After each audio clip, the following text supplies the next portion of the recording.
What's up, everybody? Hey, so the other day we had Enrique, and we had him to this event, and unfortunately, you had all these news people out there, and all they wanted to do was talk about themselves.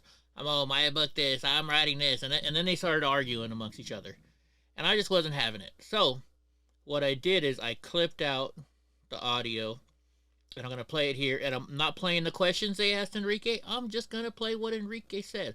I'm not even gonna give these assholes credit for asking questions because they made a mockery of it. We were all there to hear Enrique speak, and some people had to fuck it up. So here we go. Here it is. I am currently under my bed right now. I think this is the best it's going to get for the audio with Twitter Spaces. Okay. So first and foremost, before I say anything, because obviously if you've been following this trial, some questions I won't be able to answer. Okay, just simply because it's an ongoing trial. It's in front of the jury right now, and just we don't want to. Our most important thing to us right now is our freedom, and we wouldn't want to compromise that in any way. So, but yes, I could answer your question as far as not testifying goes. It's a simple disagreement on how, with the judge, on how these cross examinations were happening, where we want to talk about January 6th. That's what we wanted to talk about. But what was happening is in these cross examinations, they were bringing things from years past. Anything that I said, range from 2015, 2016, 2017 is fair game. And it has nothing to do with January 6th. So we were afraid that they were just going to use old statements, and just try to muddy up the waters, when at the end of the day, what we're trying to do is get to the bottom of what happened on January 6th. And we've heard that multiple times in this courtroom, in multiple courtrooms. We've heard it from the January 6th committee, the unselect committee. Everybody's trying to get down to what went on January 6th. Okay, but what's happening in some of these cases is we're not talking about January 6th anymore. We're talking about statements that people made in the past, conversations, associations. We saw that multiple times in this case. We've seen it in other cases. And again, it's not anything. It's a simple disagreement with how the court has ruled, and we respect the court for ruling in that way. But it is very difficult to try to find a case about January 6th, and they're bringing in evidence from almost 6-7 years ago. Could I answer? I'm sorry. Can you guys hear me? Yes. No, we can talk about things in general. So yes, we me, myself in general, some of the guys in general, and just I guess the Proud Boys in general. Actually, you know what? It's not just Proud Boys; it's Americans in general. We see a lot of things in our club. We see a lot of things. I don't care where. I don't care if you're a minority. I don't care if you're missing a leg. I don't care if Block, for example, Eddie Block's on a scooter, and he riffs on me, I riff on him, and it's simple fun. I'm gonna make fun of you no matter what it is. And we say I'm here for you, buddy. What they were trying to do, what people are trying to do, and this is in general. Again, I'm speaking in general. What people are trying to do is manipulate how we talk to each other in the locker room, and it's not fair. It really isn't. We're proud of it. We're not shy away from it. But the problem is it's being used, and then now I'm going to talk about just court in general, these trials in general, not mine specifically, but against other people, and it's just not right. It's not the justice system that you grew up in civics class learning about. Okay, so that I could definitely talk about without a problem, because that has nothing to do with court. We are currently, like I said, in Alexandria Detention Center. All of us in our trial are locked in 23 hours a day. Very tiny cell. We only get out for an hour, and within that hour we have to cook, we have to shower, we got to make our phone calls. Alexandria does have the benefit of having a tablet where we can make our phone calls from, which is where you're hearing me from now. And I will tell you that the deputies here that work at the sheriff's office, because this is the actual sheriff's office, are a little bit better than in other places. But the problem isn't if the deputies are good or not. The problem is that we're locked in 23 hours a day, not because we do anything, not because we're violent, not because we're assaulted. I get along with everybody. The problem is it's because of who we are. And we're always told that it's, oh, for your own protection. Listen, we've been in general population in some instances, and we've never had a single issue. But it's really meant to break our spirits. I will tell you that it is meant to break our spirits. But again, we're a happy bunch. All five of us are a very happy bunch. We've stayed positive with this whole thing. Are there things that I miss about the outside world? Of course. And it angers us, I guess. And I'm going to speak for the five of us. It angers us more than usual because we know we're innocent.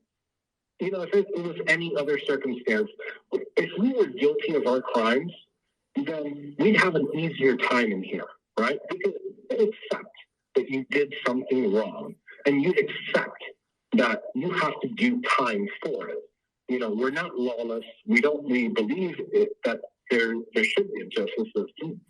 But the fact that we're here, not because of the actions that we've taken, but the words that we've spoken, it eats at us every day. But again, our high spirits, we're very positive. We believe that even though it's a DC jury, we believe this jury is going to be very fair. We await their deliberations technically start tomorrow, and we await the verdict with open arms. And you know what? If the worst happens,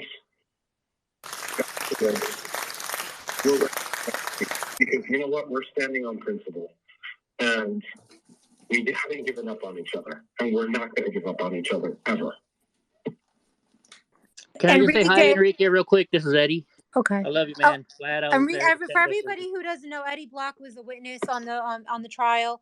He was one of the Proud Boys videographers, so he was there videoing the whole time and witnessing. So he was an incredible defense witness. He brought his dog with him to the courtroom. It was a memorable day, and he's a great guy. So Eddie Block is one of the speakers, and he wanted to say hi, Enrique, because he loves you. Okay, so I'm very limited on what I can speak about that for obvious reasons. The only thing I can tell you is, you know, especially those that have been keeping up with our trial, the government has stipulated that there's 8 CHSs that were there or were in our communications channel between, I believe, the month of November to January. That's the most I can tell you about this case. I can speak as to the FBI generally. I will tell you from a little bit of experience in the past. You know, the FBI is tasked with one thing. Now, regardless if we think that they're abusing of that power or not, maybe we can get into that a little bit later. But generally, the FBI has an investigative purpose within our government. I will tell you that the FBI investigates all groups, and they will use human sources in every single group. Now, the amount of human sources that they use, I mean, we've seen with the case with Governor Whitmer in Michigan, we've seen how the FBI plays out in that case. We've seen in multiple other cases how they use CHSs. You know, again, in our case, I could tell you that we have confirmed and stipulated with the government that there was at the very least, 8 CHSs. We've also, I think you guys, the Gateway Pundit, have written extensively about motions filed by Mr. Roger Roots, which is an attorney for Dominic Pizzola in this case.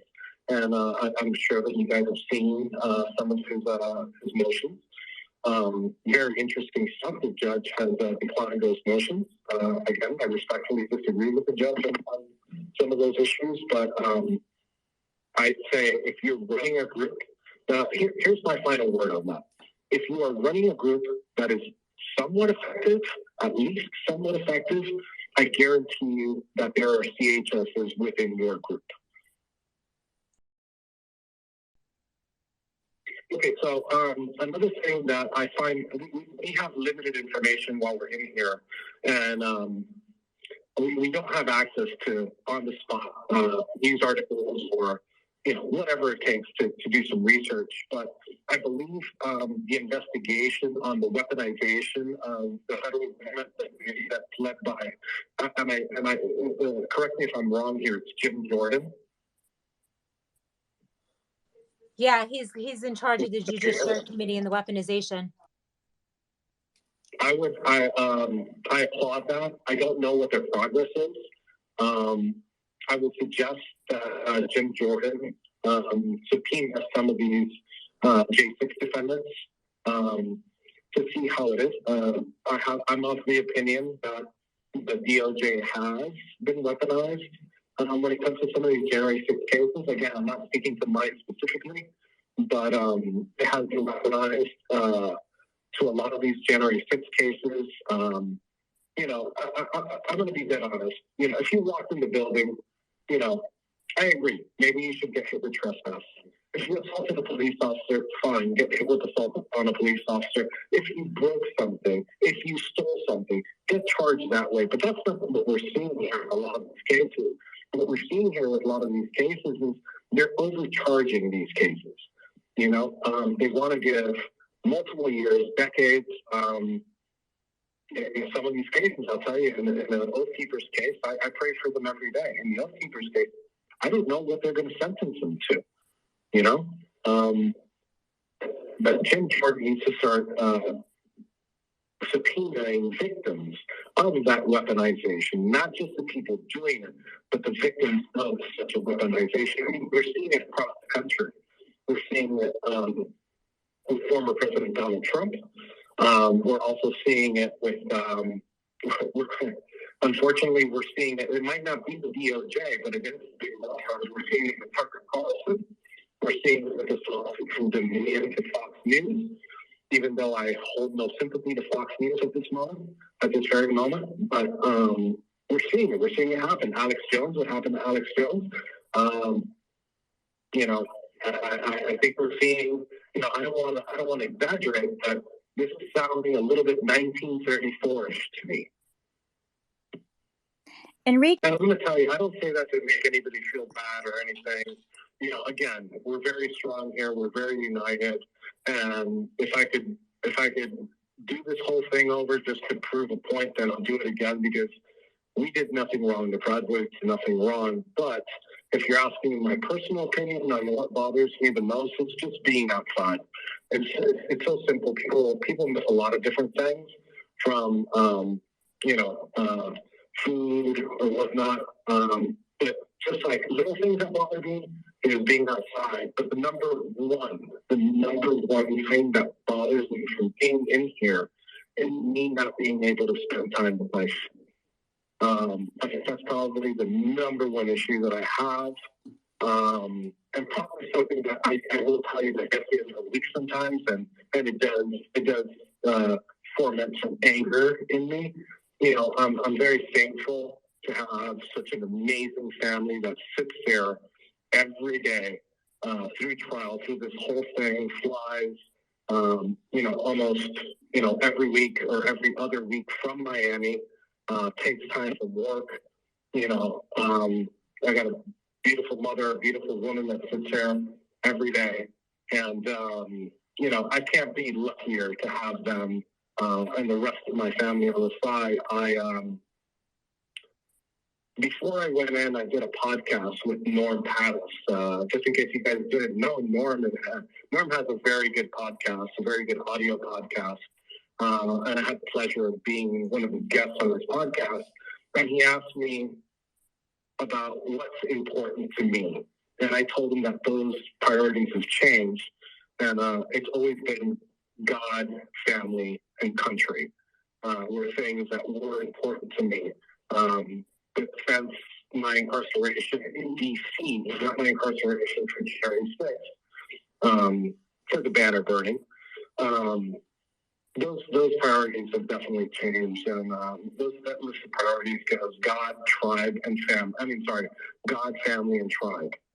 It's no longer, for me, it's no longer about country. It's not about a piece of property. It's about its people and people that are next to us, people that have helped us, people that love us, people that hang out with us. And I think that if your viewers and the people listening to this right now, you guys gotta really understand how good you have it. You know, look at the family that you have around you, the people that you have around you. That's the most important thing that you will ever have in your life. Never take it for granted. Because I'll be honest, I sure did. I sure did. And I'm right now. I'm wishing that I didn't.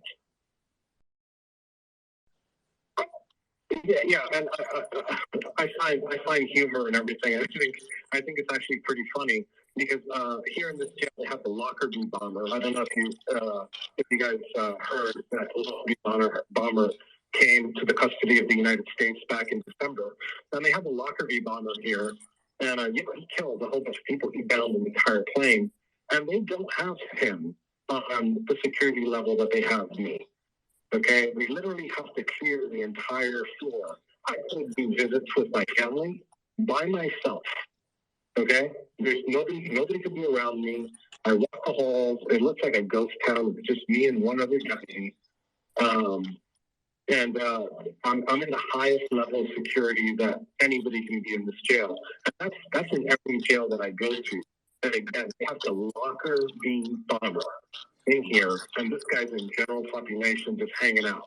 But little old me that has never assaulted anybody, has never even threatened to assault anybody.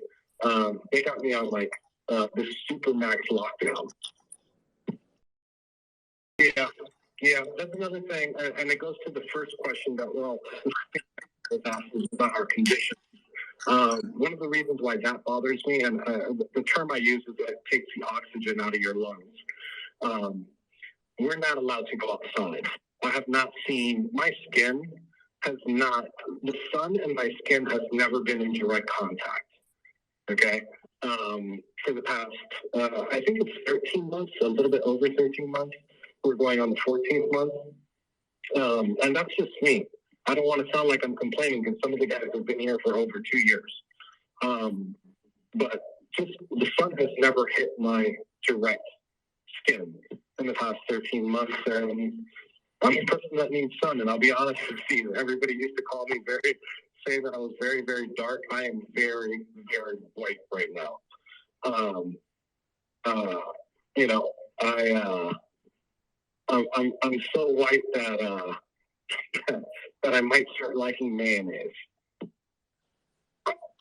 Yeah, and I find humor and everything. I think it's actually pretty funny because here in this jail they have the Lockerbie bomber. I don't know if you guys heard that the Lockerbie bomber came to the custody of the United States back in December.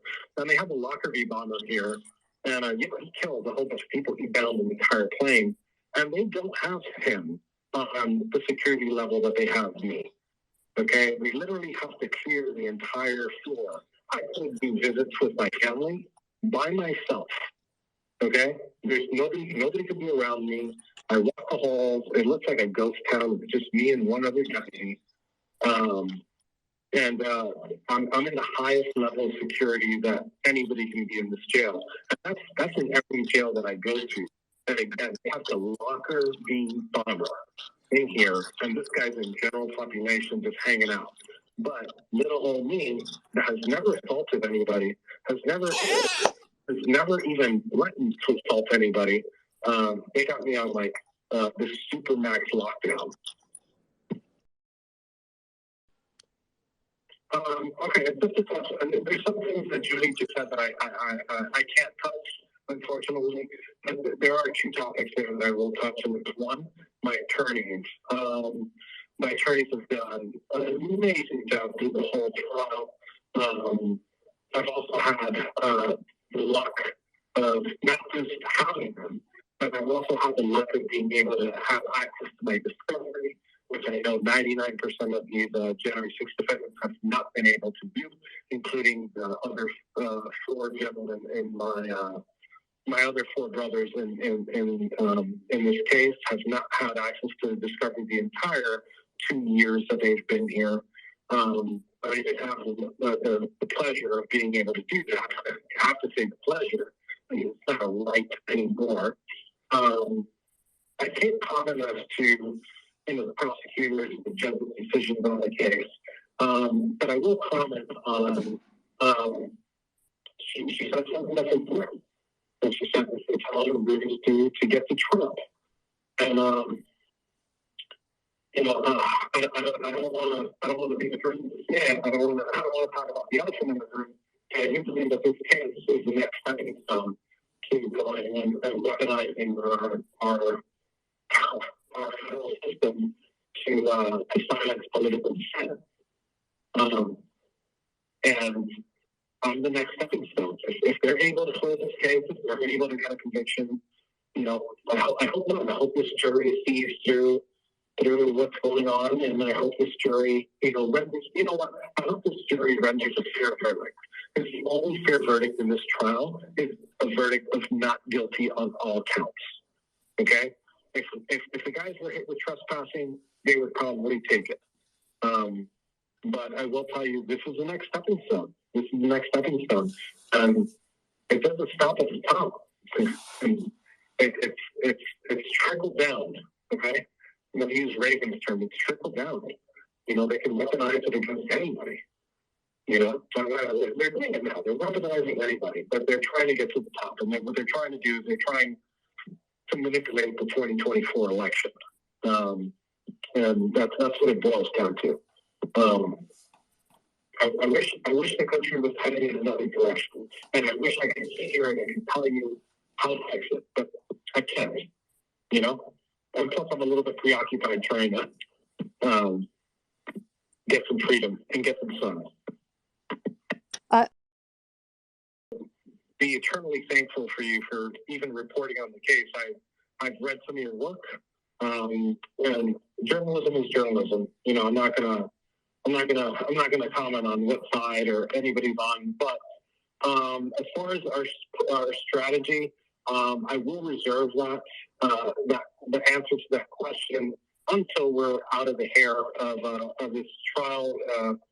I'd be discussing trial strategy right now over the air, and we're not ready to do so. But you take my attorney for what they said. They've done an excellent job in this case, and I don't even think if I could resurrect two John Cochran would I hire them instead of Mr. Naeem Hassan and Mr. Sabina Haredi. I think the thing that surprises me the most is just how the system actually works. I think a lot of Americans don't know how court proceedings work, and I'll be honest with you, I was one of those people. We were raised on, what's the show? What's that crime show with the game on the Law and Order? Law and Order. We're raised on Law and Order, and we think we know exactly how the court works, and we do. We don't know how the rules of evidence work. I didn't know how the rules of evidence work, and it's a learn as you go experience for me. I've always been. I ran the Congress in 2020, and my main statement was criminal justice reform. And I knew a little bit about criminal justice reform, but now I'll be honest with you, I know a lot more. With the I thought that me being able to argue some of these points, things that I believe are true. And we haven't been able to argue some of those points. I'm happy that the judge sided with Alan Pizzola on his motion for an instruction for self-defense. I thought that was pretty good. But again, the only thing that surprised me is how the system works. It also surprised me to know that the government was able to do a rebuttal closing statement. Obviously, I did that a couple months ago before we started trial, but it also surprised me on how, I thought it was a little bit more equal. And maybe I see what some I used to disagree with. I think I see what some of them are talking about when we're talking about our system being broken and how to fix it. Maybe in the next 2 weeks, maybe I can come out and have that conversation with somebody that I disagree with politically, and we could come together on what's wrong with our system, our justice system. I believe the characterization of holding a sword is a little bit incorrect. I think he was just being honest with what he experienced.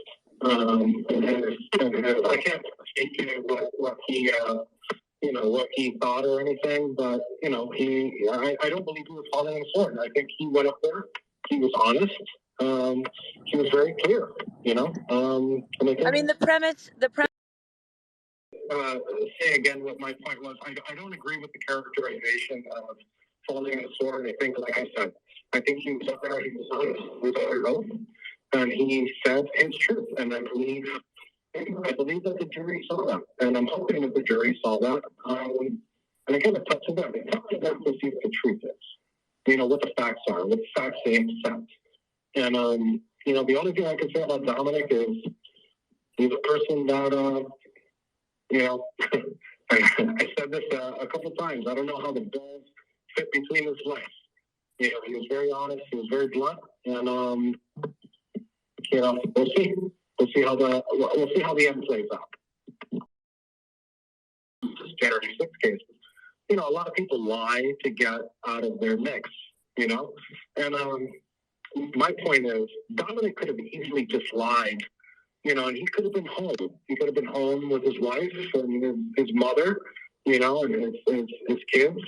And he could have been in his warm bed, and all he had to do was lie.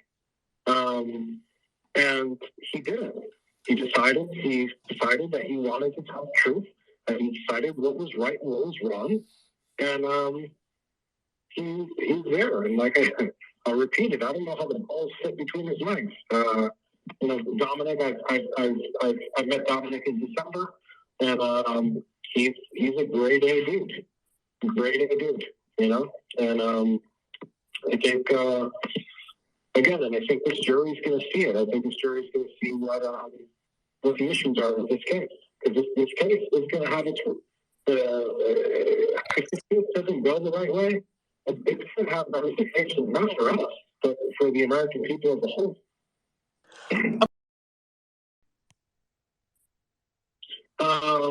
Well, I can tell you two things. Litigation is extremely expensive on this case. I would love the jury to come back with a fair verdict. And again, that fair verdict is not guilty, but in the case that we get a hung jury, it's going to be very, very difficult. And by no means am I going to ask anybody for a single dime for my legal defense fund or anything else. But I will tell you that it is very expensive. I'm not going to. It's going to be very difficult for me to come up with money just in case I have a mistrial. Let's tell you like that. And as far as how my family is enduring this, I love saying it. My family is my rock, and they've read it. I know it's tough for them, but I know that also that they're a bunch of troopers. And they know that. I hope they know that if they were in the same position, I'd do it for them. So, I'm putting my priorities first. And again, that's my God, my family. And I think that's my number one priority when I get out of here. Will I stay in the political realm? I don't know. I don't think so. There's a lot of things that I'm honestly let go from. And I think that if I were to get into something, I would get into some type of cultural thing to try to reach out to different people. But as far as the political realm goes, I don't know if it's for me anymore. Unfortunately, I'm not going to comment on some of the policy that the judge has imposed on the jury. I mean, you can infer what you like from seeing what's going on in the courtroom. I know that you've been in the courtroom extensively and you've seen it firsthand. I'm not going to comment on it. I really have no opinion on it right now. To me, the most important thing that's happening in that courtroom is the freedom of my friends, and people that I feel like that haven't done anything wrong. We haven't done anything wrong, and that's where my focus is. My number one focus, again, I put those priorities in line, is my God, my family, my tribe, and my brothers that are sitting right next to me in that courtroom are my priority. After the trial, then I can give you my opinion on those things that are happening around me. But again, my focus right now is just get home. That's it. Well, the first thing you guys can do for us is you can pray. Pray without ceasing this entire week, and pray that this jury sees the truth and that the jury renders a fair verdict. I'm not even asking for a favorable verdict. I'm asking for a fair verdict, which I think would be favorable. But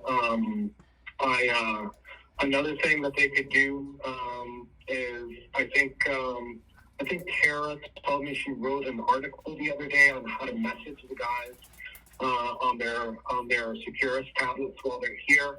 Words of encouragement would probably be like the best thing for them right now. So I guess I think Alicia and Kara can post that link, and so you guys can send your messages. I would suggest that if you could send your messages, try to send them before Thursday, because the way that it works is we don't get messages on weekends. We'll get messages Monday through Friday, and I think the cutoff is Thursday. So if you could sign up for that tonight, send the guys. You guys don't have to send me shit. I'm okay. But if you can send the other guys some words of encouragement, I think they'll be happy to see it.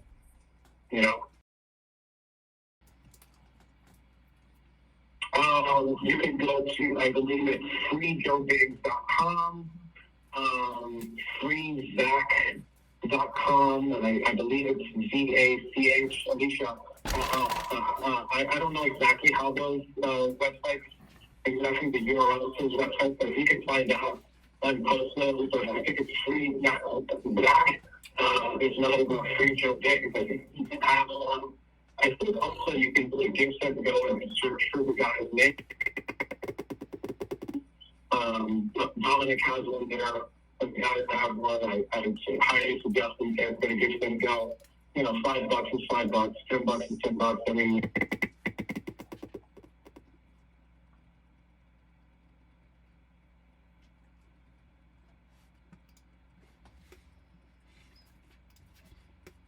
I heard Netflix and got one. Oh my God! Stop. We've gotten out. So if you spend $10, $12 on Netflix, which you shouldn't, at least give the guys about $10 to $12. Like that they can help with their legal fees, because they still have legal fees. Some of these guys are going to end up owing their attorneys a lot of money. And with good reason, because these attorneys have fought tooth and nail during this trial.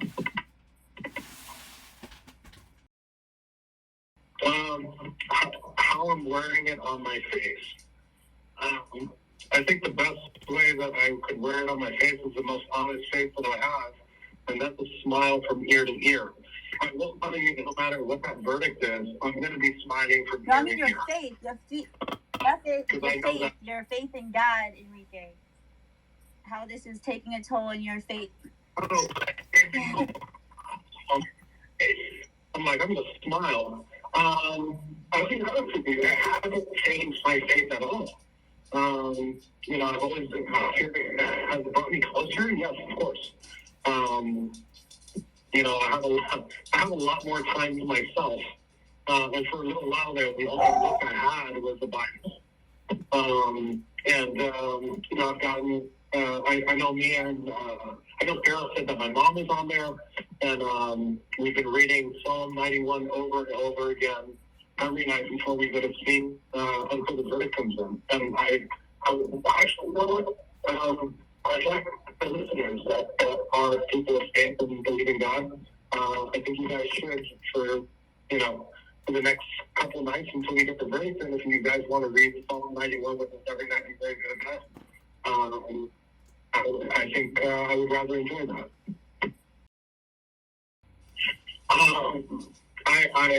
Yes, it has. I answered this question a little bit last time. I'll go into a little bit more detail, but this has changed my mind and looking at it from the inside. I've looked at it from the inside before. I'm not a perfect person, but I've made mistakes in my youth, in my adult life, to be honest with you. For Christ's sake, I burned a banner in the middle of the street, almost got the death penalty for it, but, the judge was nice enough to give me the max sentence on it, but that's for another time. Yeah, it has changed my view on everything, and not just, obviously, it's a weaponization when it comes to free speech, but it's across the board. It's not just free speech. It's across the board. The justice system and the jail system has to change. And one thing that I'll ask whoever the next incoming president is, and I will tell you, I hope it's Donald Trump. But if he is, I'd like a spot as the OIG for the Department of Justice. That's actually one of the spots that I would love to have. I'd love nothing more than to work for the Inspector General's office for the DOJ.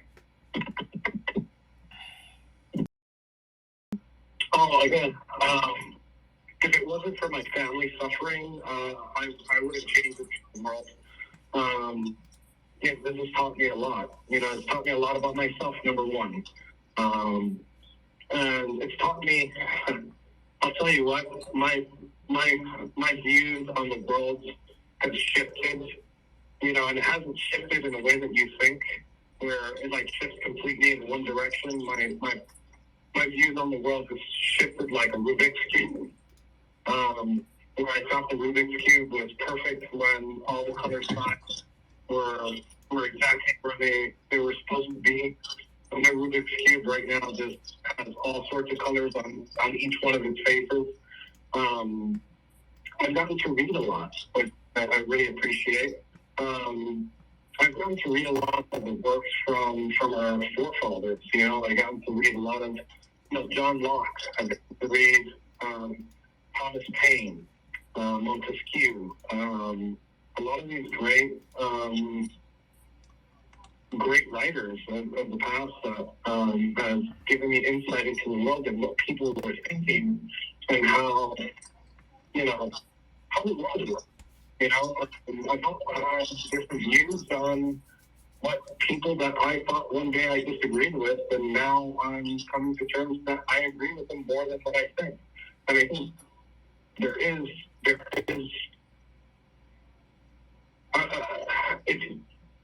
the words I use is unity without compromise. You never could compromise your views, but we do need unity. This